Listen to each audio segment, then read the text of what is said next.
What's up, YouTube world? This is Mike, Bold City Designs. Not a YouTuber by any means, but just kind of want to document working on this hard body that I have. Got back in October of last year.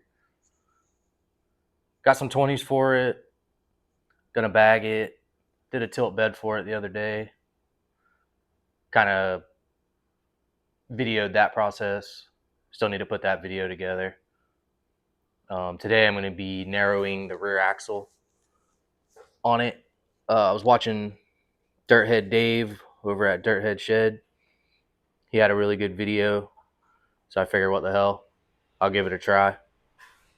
Taking about 5/8 out of it, each side, because that's pretty much what my wheels stick out. If you were just going to drop it, it'd be fine. But the design of these wheels, they poke out a little bit extra. Um, and I don't want any rubbing. I want to be able to ride low and not have any issues with it. Sorry, I'm trying to figure out where I need to look at this damn camera. It's a super clean truck. It's a 63,000 original miles. It's a 92. It's a XE. It's got power everything. I had the windows tinted recently. Windshield. It runs decent. It's got a little miss that I just can't quite figure out, but it's gonna LS swap it anyway, so I don't really care. It's still drivable. It's fun. It's an automatic. Uh, like I said, did the tilt bed the other day. Got the bear claw latches for it. Shaved door handle kit to pop it. It's coming today. Gonna use an airbag to lift the bed. Everything for the 4-link I have. I got the bags. I just don't have any of the air management. I still need to get that. But gonna do the rear axle first. That way, when I go to bag it, it's already done. Bed will clear. I won't have any issues. Not a fan of the rolling and pushing out the fenders or adding 4x4 fenders to the rear and making it all bubbled out. Not a fan of that at all. So this tripod gimbal thing I got, it's a piece of crap. Aochin, don't buy it. I've had nothing but issues. I've only had it 2 days. It's already going back. Find a better one. But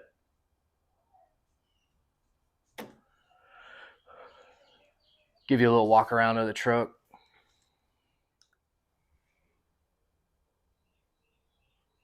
20-inch American Racing. I think they're 20x8s. Pretty good shape. Bought them from somebody down in Ocala. So I'm in Florida, North Florida. $500 for them. Brand new tires. Can't go wrong. Pretty good shape. Dents and dings. Some rust in the bed from one of them plastic liners. But obviously, bagging it, it's all going to get cut out anyway, so who cares? Tinted windows. Moonroof.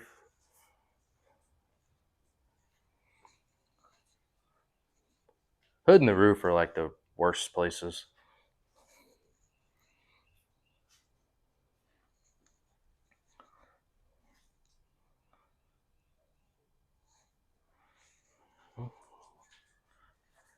That's it for now. Once I get everything ready to start cutting, welding, I'll video that process. I don't think anybody wants to see me taking the wheels off and putting it up on stands. So I'll be back here in a few.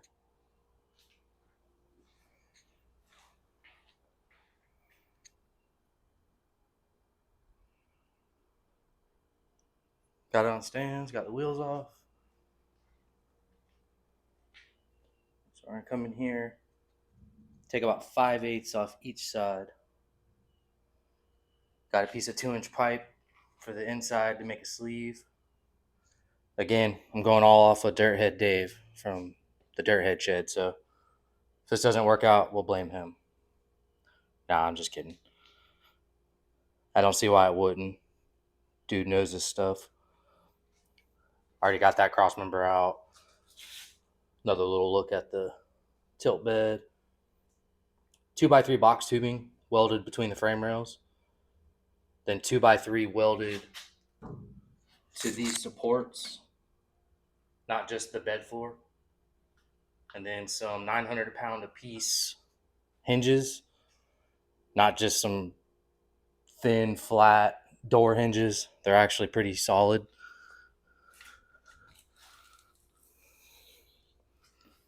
Let's see if I can get in there. And they're greasable. They're all welded. And then those are welded to that cross member, and it's bolted to the bed. So the bed still comes off. I've seen too many of these where everything's welded solid and you can't get the damn bed off. That don't make any sense to me. Like I said, I got a bag for that to lift. And I got some bear claw and shaved door. So hit a button, it'll release, airbag it up. When it drops back down, it'll lock back in and be secure. All right, I'll set back up when I start getting it pulled apart and cutting. All right, got the e-brake cables undone. There's probably one, two, three, like 3 on each side that you got to undo. And then undo the main piece from the actual e-brake mechanism. Not bad. It's not hard. So now that that's undone, come in here, undo that brake line, then undo those 4 bolts, pull the axle out after I mark it so I know where it lines up. Got the main brake cable clamped just to alleviate losing as much fluid as possible. So we got that undone. So that's ready to go. Obviously, wheels are off. Yeah, I think we're ready to start on doing that.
Got it all cut off.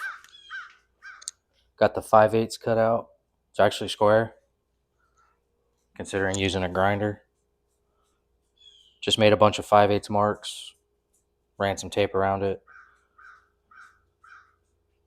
Then I have, it's actually not 2 inches. I think 2 inches was for the 4-cylinder rear axles. This is a 6. As you can see, it's pretty good size rear end. It's closer to 2 3/8 inner diameter. So I have some pipe to make a sleeve to get that sleeved in there.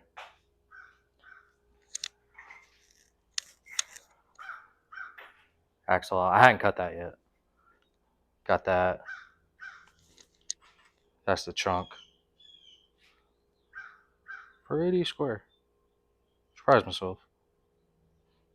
So, fixing to get it all cleaned up, get the sleeves in there, get it tacked and squared and welded out, and get the axle cut and put back in and see if I fucked it up or not.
Now it's time to weld it up.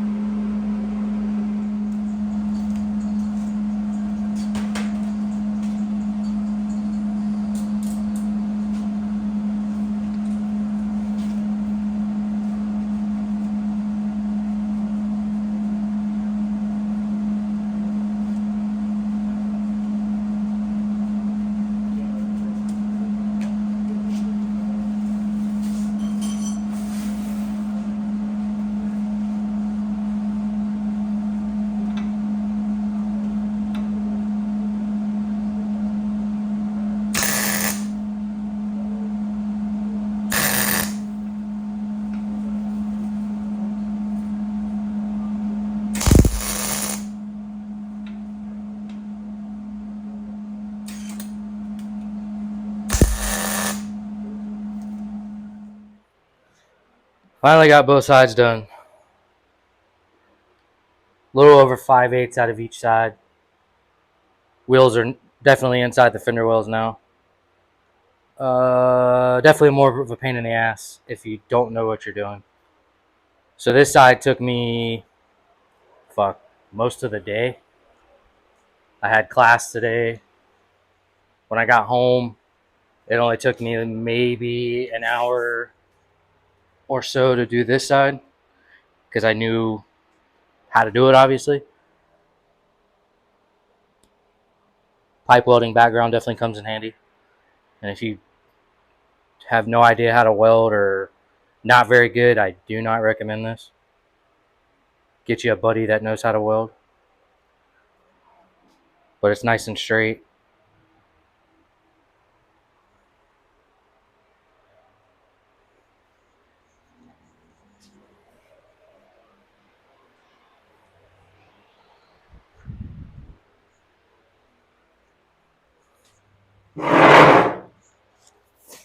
So the reason it took me so long to do this side is, let me grab a piece of spline.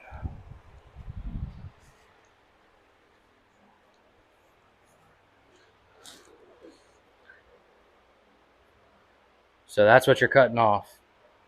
But what I didn't realize, and it wasn't really covered in Dirthead Shed's video, is when you cut that off, just because you cut that off, the grooves or the spline is only so long on the shaft to go into the carrier. So it was still only going in as far as stock. So I still was having a 5/8 gap. So I finally realized I had to cut longer splines all the way around. And then it slid right in. But that took me freaking forever to realize. My brain just couldn't wrap around that. So once I did that, no problems. Everything spins. Well, I'm kind of far away, but it spins like it should, both sides. On the other side, I already knew. Cut the 5/8 off, cut the 5/8 out of the pipe, 2 3/8 piece of exhaust tubing to sleeve it, and that allows everything to be square, and you don't have to hold anything or use angle iron or traditional pipe welding fixturing. The exhaust pipe really helped. So once I did that, it was a lot faster. So I'm already done, and I've only been out here maybe an hour and a half. I'm just cleaning up now. So both sides are done. Now I can start on bagging it. Now that I know the wheels are clear and I don't have to screw with all that. Obviously the inners, but I don't have to pull any of this or roll it. So, but yeah, if anybody's got any questions, just let me know. Hopefully I covered it a little more in depth, but